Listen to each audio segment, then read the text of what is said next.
स्पष्टात दुधलम ग्रामपंचायत तालुका जिल्हा अकोला या ठिकाणी पाण्याच्या टाकीमध्ये अनेक दिवसापासून पाण्याचा दुर्गंध असा असलेला वास येत होता।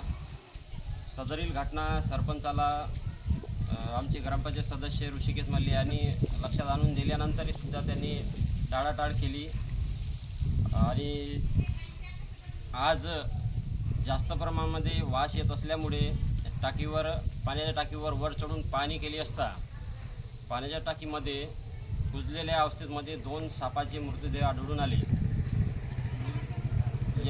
आणि सोबतच टाकीमध्ये अत्यंत वाईट प्रकारची अशी घाणसुद्धा दिसली।